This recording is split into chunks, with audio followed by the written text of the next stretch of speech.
almost say a police case in teachers of police for no police for no matter also back to be in fact the crowd is Saturday and no man quite a man who no my feedback say the condition and yet Sajat Kwana Nessa introducing the principles of Idi Amin, such a dictator, an unwholesome dictator, such a tyrant. When introducing the principles, say, oh, Idi Amin can say, your freedom of speech there I can guarantee. Now your freedom after speech I cannot guarantee. And I'm like, hey, Papa, you are celebrating such a notorious dictator. And now, baby, I Ghana, you be a beacon of democracy. No, Enoch Afuakwa, or no, any lawyer would dear nimu, a lawyer for a echicha, ede aje kwambafo Abronye, Yansakano, ewo ahumaso. Kanzo, my joy. Abusha with the Maminchi on a memo about found around the J report. So what are my Mr. One second video ibia na wa like a mame na wa share. I feel so now do I drink so a day abba nene. The course of my gun mu ena yensa kabia ya pesi ya topeti ma moto so muhunu said the name AC aircro. Yabeka ya best na wotwinie ena ya che kwame boafo Abronye ya wono ena eye dwam training de ma MPP amonyokuo no ewo bono mantem ni mona ene ya chese wakoka kansem bia atia judge bi menam so ama ya che no adina ka akɔhye akɔtwene mu kakra se nkosisi ebedi na asem no de nya ade se ebeja no ama no akɔ infite na lawyer for ni nipa bebre no akɔ senka mpokura no court no embisa bibia wo betimi agina so dia agi bail ama no fese na pomode no na enye na sesi ame no kasa ide last week na ba beda adwa se Abronye entehyewa ne yade bi atesi ne so na no odin pa enti kono omokɔ ni nyina ne senka wono mo mpene na nka mpokura no mo mpe apomode kakra mfama no na se judge ne bekoso na wode national kache a wakoso atusa na mo no nenso so wonum ampene e de babesi ne nanso so yesi na wotwe mu e na kyese yale na emu ayeden pa nanso so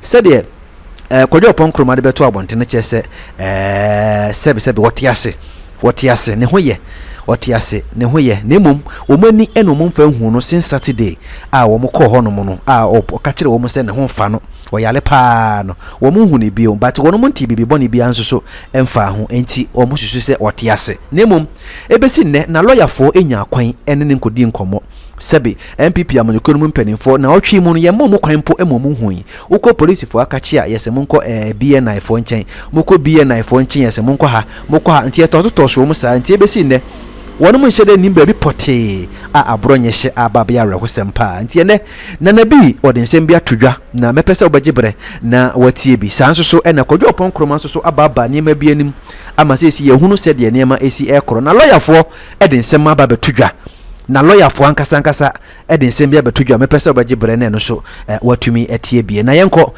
tie nkomo no se de esi akoso wadalo ma no like video no ede amame na what your client nka me ba cho up till now, Debbie. Hey, sir, Munya Quainco Hun will be an eye ho. Debbie. Him said, Meminda or Moman Uhuno, later party per inform by Kumi Nubinia Quainco Huno, but the lawyers, they are not giving us access. And the reason is, Omakachamo. Oka almost say a police case in teachers of Oko police for no. Oko police for no matter so back to be in fact the crowd is Saturday and no man quite a man who no my feedback say the condition and yet wow. that's strange. That's strange. Ain't it very strange. I think the voice I heard was Nanabi. Yeah, Nanabi, sure. Semite they all can any strange a deliberate tactic a binding use of so they suppress opposition voices. And okay, na minimum animal kasa wo joy na kasa so far Omache are really over 16 of our members before the courts simply for someone Omaka abandon and a direct policy of the government because Nipo announces our policy near the president of the republic. So that's at the press conference at Jubilee House. Now President Carl said or more technology to see people's IP addresses. Enti wa obeye the onofen of misinformation. So almost so say what can someone to futugu public nenia almost so say assembly no kreno. They will pick you up and they will deal with you before the courts. Since our seminal. Only so a minute as special cancer. Yeah, me wa permit you, honorable. So, sir, Mr. President, cancer assembly. Maybe we will do but I need you to count for me. Okay. Sir Obama, Fanti Comedy, Baba Mando, Prince Ofori, Yaira Abdul, Emmanuel Kwache, David Afo, Obama friend of Akosia Jolof, yeah, David Esando, Kwame Bafo Ayeka Asebi, Okatechi Efifa, Achinkwana Charity Defeated, Priscilla Dia Brago, God Natari Bediako, Alfredo Abedio, also known as Adenta Kumi. Mikro fa Paul Adomo Chemoni Adienka. Numbers are here so far what kind of? I think 16. All before the courts of Ghana because of what can someone or Mampenini not by feel safe or munye comfort with. In a democracy, you must be willing to tolerate dissenting voices. And you'll be an over again. Obibe view, Abra no Mampeni offer Supreme Court unanimous FC. Abana Nepat Fred, the Chief Justice of the Republic, said, or NDC Women's Organizer near there. We didn't like it. But the tenets of our democracy required that free speech be allowed. So much should I say, oh yeah, near to Akwakotum, near Remando, near denial access to lawyers near there, just to intimidate and to suppress free voice, dissenting voices. Because Obi, say, who share in semi be near Abba Francis here near Kamas and Pano, Muboko Chikaka, Abronye. Yes. You may not like Abronye Kwanya or Fasukanesem, but a non just also or graduate free speech and you see criticize it into a criminal offense.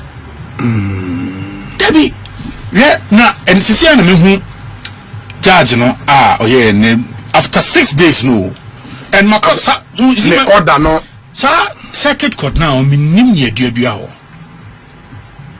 And near my issue or mobile near my papa.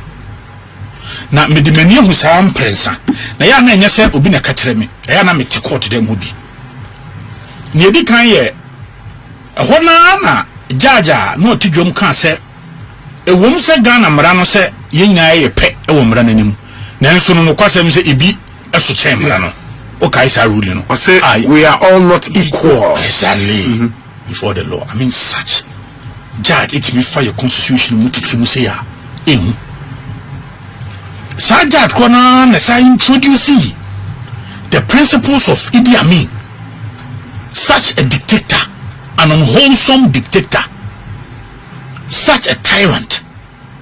When introducing the principle, say, oh, Idi Amin can say, your freedom of speech there I can guarantee. Now your freedom after speech, I cannot guarantee. And I'm like, hey, Papa, you are celebrating such a notorious dictator. And now, baby, I Ghana, you draw, you be a beacon of democracy, no. Me am shame and I'm to court to them. Third one, crowd go for Animal Farm. George Orwell. Yeah. Book in our baby. Animal Farm, Grandpa, no, but so they chase and yin ya pet. 2 legs equal 4 legs bad, son. Hey, Judge, Obekaya, sir. Judge, no. Ghana for Sebi. A sopan. What do you say, make us as I judge when you're promotion? Yes, your high court. How? I'm mind-boggling. How? Say I was say obitimi masach obi so your constitution mo. Wow, you defender of the constitution.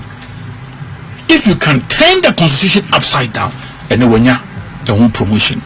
No court them baba mando di. Obi ko court. Prosecution by no omanfa any application be for remand amameto judge nim. Friend judge kunsun. Omanfa hwe amameto nanim. Judge Kunsun is different from the Oko High Court. But we also a circuit court now. Kunsun. Prosecution for Bibias Ameto. Okay. Then lawyers for the accused a movie bail application. They never opposed the bail application. Prosecution now opposed the application. In fact, now Honorable Afenyo Makin ene nana bafo ejewa ana na eye baba amando lawyers omo kan no wa omo amposi in fact no omo kan ya ne se bill the discretion. Yes. It they never said say baba. In fact, even in their own we no case or maybe conclusion on investigation. So no conclude on investigation. Yet Judge Kunsu say so what baba Amanda on Jaina Manoka baba Amanda be interfere in investigation. And then can him 2 weeks. Even when a prosecution so more investigation. I was scandalized. Hey, it's into just after some few days, and I call high court and high court overturn his ruling. A whole second court now beam. Now yeah, the Abronye Obi. Was it before the same Judge Kunsun? We're a different judge. Yeah. The court is of the view that when granted bail, the accused will commit further offenses. How can you predetermine? Accordingly, the bail application by counsel for the accused is refused. The accused is hereby remanded into BNI custody. In court, in court, yasum. That is what you heard him say. That is what he said. But that is why after 6 days after Aban, because Judge Kunsu Kram criticizing him. No, because him said that same day na ruling. Yes. Record of proceedings. But you also know, sir, the certified true copy way, will take precedence over what you heard him say in court. No problem. But what I'm trying to say is that is why I tell you, because what's son. Because even the animal farm judge, the Idi Amin judge, onukwa that same day na in the see and second in then the judge America Baba Mandudi that same day now because Sakot on a ticket. Yeah. And common cost na bobo ntino ye cry you ya church cry you say be koso after 6 days avinaba.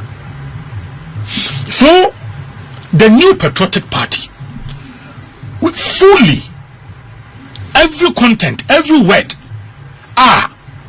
Honorable Osahin Alexander Afonyoma Kekambia, we are in full support, full endorsement. We support every word, every letter. Say there. You don't think, say, as the GBA said, no? Those GBA, we are sure some crime don't say 29 official. Oh, now but just say as a Obi na question them should be. Say GBA issue statement. GBA make say omu issue statement. Oh, me Obi so can say GBA is sign of crime. But as a lawyer yourself, let's go you back. don't think say unethical the words correct. I'm telling you, say judge be man okwan. I'm a politician issue now. How do you know say politicians are? Let me see a breach Baba Mando. The following day you buy now me who text message on one of the prosecutors and say process him for court 9. Oh, me who one of the prosecutors in the phone so. Prosecutor Ben. Oh, me bonding. Me bonding. You only throwing something. Yeah, but that is what I'm telling you. Say, that is where all the ruling are about a receiving public bashing the whole free bar. Yeah, but you said earlier, say bail a discretionary release. Once you recognize judge know what discretion in bail, no? I don't know exercise discretion. Office will be discretion, so no. Yes. Yeah, say. Also, it should not be exercised capriciously. That is it. So the fact that you have discretion, yes. You to me also. Yes. So make us say, Obi be catch say, or no dear. You far Abronye country want to see a dear assembly we are. You can't tell me so why exercise with discretion, no? The certified true copy doesn't contain. There be missing it here. What's the son? I'm telling you, what's the son? In fact, that is the reason why I didn't chair answer never. What's the son? Yeah, but for now sitting here, let me court Toby. I can only go with. So I'm also telling you, so what's the son? You can go by that, but it's okay. What's the son? But not only that. So Usaka chair say Nipano Ujaina Obako committed the same offense. You have predetermined the matter. The substantive matter. Exactly, because Nipano say on the duty. Yeah. So what Judge Naisi say and say, you I have pronounced you guilty before you even prove yourself exactly. Because at then also we him tell me say we jama okwa won sem na keka no ba ko commit the same offense into no. Meanwhile, ni say mo maybe we share trend. But the fact of matter is that in some way any pan your first offender. Ebia no hono ma ye dia wi.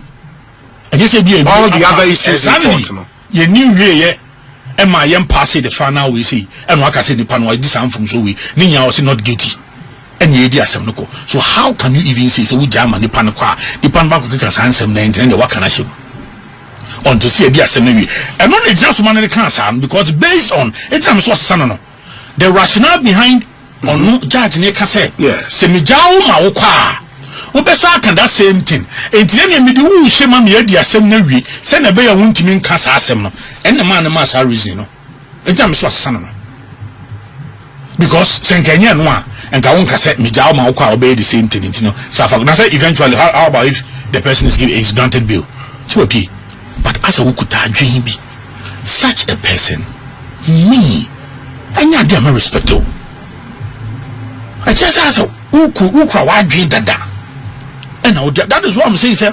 The new patriotic party, fully, every word, every letter, sentence, space, be a war or sign Alexander Afenyo marking statement to Biano. We fully am that Enoch Afuakwa or no any lawyer would dear nimu. A lawyer for a ejitwa ede aje kwa mbafo Abronye yensaka no ewo ahomaso kanzo majoy yes sir majoy but you so you ya da se papa Abronye we Abronye wo BNI akache BNI okay na efri na no a yama no remand na eje bia mwanya nne na kasa mo hunu de nti a temuafo no ede no call BNI say ho na onkonko jojo no ho e na matimi aye appeal na say obi be say BNI akachi de ye jojo ye ho ho say bio obajojo no ho a ono ankasa wona akachi a ojojo no ho ho say be bia akodi no akodi aban say memu ni nyina gina say judge otina dwomu no ese yefa no enkotie wo BNI kokum eno nchi ne na akakoshe BNI kokum no okay enti na no de yete se na mo kan ene se judge na nkasa mfa ne order no a ode ma se yemfa no nkoto remand no MI na eba na mbohu de ogina so afi de monya bia ahwe you say ene de ya ne nsaka the record of proceedings no any of the orders of the court no free emra yenua kwa me bafo Abronye Accra Circuit Court 9 otimua 40 adwom ehye se yefa no nkosie wo bie na yakache no a lawyer for na ekikaje no sabre no etro krata koma court no say after every court proceedings no was say because the court is a digital court na ebra ugina na so say lawyer ni a o make you submission wo court nyina no na court recorded ne so no almost so bogu computer no so a asen when na ugina na so nyina no ube wano be si e court no na almost so no awie can I say almost so no recording of the proceedings no na judge the otimuafo so be kan no any the prosecution no be kan nyina so no omo nyina so ajebre no obo nyina egwa fidie no so they are na e mani delay kakra bi say ebi ana few corrections bi a ebe wo enti no enjebre nenso no nunu amate ema mechening ema menya ntie say ebra court no remande yenu akwa bafo Abronye a oye MPP kuno regional chairman tie ne kosie bia na yakache no that's a primo na application for the record of proceedings no ekoto court na nyima the registry of the court na nim say yebehia ne court so e court ho no say de be ya a lawyer for any party a lawyer for enyina betumi ahwem na yehu anamon foforo a yebetu e de afa ne esi wo court no ho ansa na wo be call for even an appeal so wo call the high court to consider a review of the bill whether to grant bail or not no I just say what we call the record of proceedings no I attach to application in my court no I was no ehu the court na e wo form no any dey a otu anamon a otu ye no then so edi emre bebre dan dey nyina no a lawyer for any clerk for court to check on the record of proceedings any audit na you say enye ready but nyamin child there any day yes aka the record of proceedings no any the orders of the court na ɛyɛ hu enyina so a ɛyɛ court no egyina so nti ɔsɛ yɛ fa yɛ nua no ɛnkɔhyɛ BNI for ekukum ɛnyɛ police for ekukum BNI for ekukum yɛn a yɛn nim mmara ho maakye ebisa sɛ na adan na BNI na ɛnyɛ police ɛno na yɛ nwanwa no because yɛn nua Kwame Bafo Abronye ɛyɛ the Special Investigations Unit SIU of the Ghana Police Service ɛwɔ CID headquarters ɔmo ɛna ɛto nsafrɛ no ɔmo ɛna kyerɛ no ɔmo ɛna kyerɛ n'ano asɛm ɔmo ɛna arrange no de kɔpie mu ɛwɔ Accra Circuit Court 9 ɛno nti sɛ nkɛkɔba sɛ polisifoɔ ehia no mpo sɛ ɔmo bɛto ɔmo hwɛ mu so a police cells ɛdɔɔso ɛwɔ Ghana ha nkran ha police cells almost every police station biara no ɛwɔ police cell wokɔ cantonment a police cell ɛwɔ hɔ wokɔ Nima ebi wɔ hɔ baabi a ɔbɛsɛ biara no police cell ɛwɔ hɔ wei ɛnyɛ BNI investigation ɛna BNI waka sɛ ɔde ne kɔ BNI cell nti there should be a special circumstances nti a ɔmo ɛka ase ɛfa ne nkɔ ɛyɛ BNI ɛfa ne nkɔ hyɛ BNI fɔ kukum ekosi bra ɛbɛka ase ɛfa fa ne mmra court no ebio ɛno na twi asoso because sɛ enipa no sɛbi wɔn a ɛbɔ ne kɔ edu no anaasɛ wɔn a wɔkyerɛ no a wɔn yɛ ne ho adwuma no ɛyɛ polisifoɔ a ɛyɛ dɛn yɛde nipa ne kɔsie ɛwɔ BNI fɔ akakye ɛyɛ question a ɛhwehwɛ aso sɛdeɛ menua panyin wɔn nso no ubisa saa question sɛ ɛyɛ dɛn yɛde ne kɔhyɛ BNI akakye no this is a question we are all finding answers to question a ubisa yi a yɛn nyinaa no yɛ pa ano yi a bigidi yɛ sɛ akyesi ekobisa ɛyɛ ɔtɛmuafoɔ panyin a ɔte atemu akonnwa kɛseɛ mu ɛwɔ Accra Circuit Court 9 na wakyerɛ mu deɛ nti a ɔkaa sɛ yɛfa ne kɔsie ɛwɔ BNI kukum because that is not founded the reasoning is not founded ɛwɔ ne record of proceedings ɛne ne orders nim deɛ wɔn ano sɛ yɛfa ne nkɔ BNI custody ɛno nti gye si agyinkyerɛmu a ɔtɛmuafoɔ ɔkaa sɛ yɛfa ne nkɔhyɛ BNI kukum no ɔno na ɛbɛkyerɛ yɛ nyina so nti a wanka sɛ yɛfa ne nkɔhyɛ polisifoɔ kukum na yɛfa ne nkɔhyɛ BNI kukum ɔbɛni ayi sɛ yɛkɔ court na yɛkɔbɔ enkuro a yɛmfa mumu deɛ yi sɛ yi krataa bi a ɛda yɛ nimu a ɛno ɛyɛ judgment no a efiri ɛyi hɔ no court no order no a wɔde ɛbaeɛ no minim sɛ deɛ kuta na bi deɛ a mo ɛyɛ ɛka defense council no mo kɔ kan sɛ Abronye 1 ɔnyɛ flight risk sɛ obi a woman ne bail a obedwane ɛna afei so ne nsɛm awodo court nyina bre bi a court hia no ɔba ɛna no da nkyɛn a asɛm krokra yɛde na ba court yi ansa na ade bɛkyɛn me aba court no kra no na police ankasa ɔmo yɛ nhwɛmu no ama ne bail ɛde mo nyi ni sɛ court no ma ne bail a obedwane enti yɛ ma ne bail ɛna wɔn so prosecution for no so sɛ dabi ɔmo so tia esan sɛ wɔn hwɛ ne suma ne yɔɛ a papa no onyabɔne obedi nti prosecution no say yɛmfa no ntumwa kɔbem si yɛbɛdi asɛm na wie ɛma no so mo san sorry tia me ɛyɛ no a okay enti judge no se otie mo nkrobɔ na otie prosecution no so nkrobɔ no ɛhene na ɔne mo anya adwene na deɛn na ɛwɔ prosecution no deɛ ho a convincing no ɛboro so ma enti ɔka sɛ Abronye nkɔ BNI for kasa di no sɛ wohwɛ yɛ nua Kwame Bafo Abronye a yɛwura Kwame Bafo Abronye tu kwan kɔgye ayarehwɛ bɛɛ na wɔtwe mmienu ntam saa berɛ no nyinaa no na banbɔfoɔ a ɛwɔ CID headquarters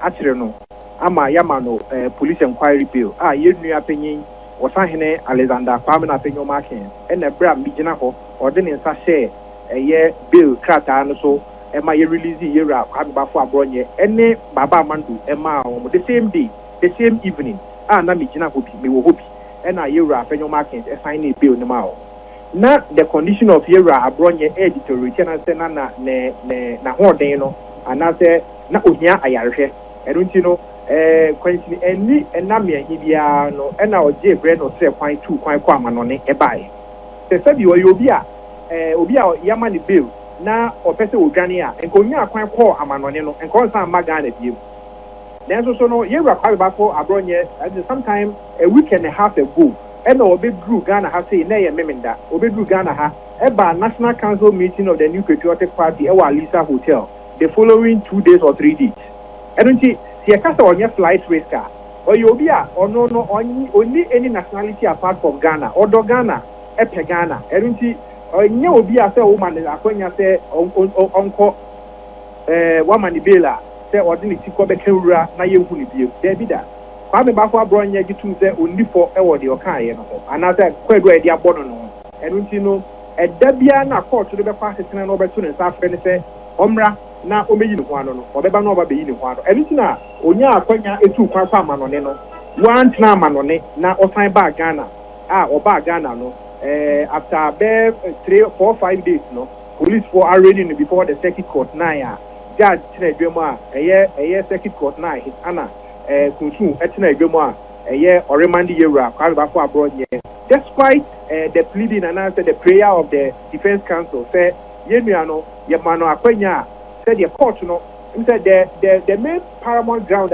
court dina so edema bill ni say whether or not say accused person no o man akwanya so onko fie na ebre bi a court de be hian bi obeba na obegina atemu ano a wa demonstrate say odo man akwanya obeba enu nti obi a wonya kwan atu kwan ninua wonya kwan afiri oman ni mafu wiemsen ekọ wasan afu wiemsen aba sabre no nyina no na he was under police inquiry bill onim say ya file the charge sheet ewo court obegina kwadubo ano nenso so no wasan ba oman ni ti sai nipa we no o man ni bail e de na ebeba ya remand no into not police custody but to be a night custody ye nyina yibisa for questions no na wo hwe de edetwa so kese eba po judge na sebo kai the original so remanded ne say yenua Kwame Bafo Abronye say o man ni bail obesan akọ committee federal offense obesan akọ ye funso bio obesan akọ bi bone fofo meaning say court na kasa were prejudice mindset and say against Kwame Bafo Abronye because under article 19(2)(c) of the constitution no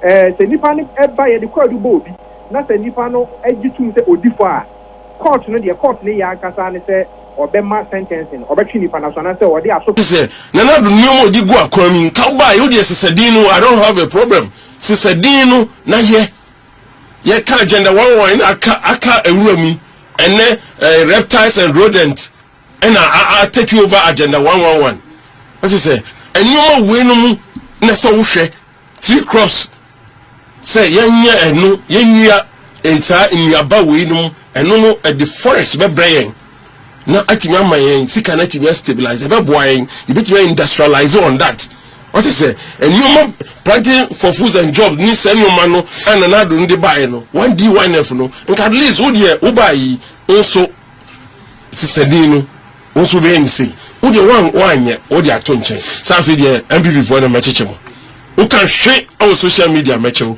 wo kan hwe awa ha mechewo adan Ewura Mahama adan ni say na promise you who your campaign that's why say na me so me media but to be na me show wo social media na me tie o say who this kabema headmaster no makototo aponche no atomo ni kakra wato nya meti but say ni nya no ye hu ba bia nti say one timi anya no e na so anya sade ne ma me ncheche MPP for me chicho mo de anya Ghana for attention ni nya be ko na je say ma fa me hu adi untimi fa hu ni o party no ho nko ade wo de wo mse wo nko biem de na o party no ho de wo untimi fa mo hu ni because mo hye Ghana for bo say na ye hye bo na dru ba bi no na nyoma nko yi a Ghana for punish you on that no the same thing they will punish you people please we must stop the equation emwa ye mamra enya djuma yes say nipa no akasam enya mini problem say emra ni need but say nipa na afifi aba wa ba court wa maneko weeks later wasan ba let's just obi akabi say akwana say we should show him where power lies those days now do you know me I will show you where power lies eno na esan ba eno na esan ba sisi eno ne ho inti please sir excuses ne suban ni akoko koso no ne de we are say tienye say nya de ndie emmo obia emmo say ya man ne say no nti yanhwe na obi yakuye nim no yanya nyoma ebe ma sanity aba system the court no eno ne the democracy and the general parliament and the parliament and the general these two institutions court to free say coups near the assisi Ghana hano court to the ankam da ho which means a respected institution yina yebu what I say uko judge nyum kra na which means yes into assembly cost no omoka and san say yes impedifo say besepa any konya haban what is a bibia na yede abufo say ne we aye senti ya yenye ni sei da bi yes san besepa ni konya haban yes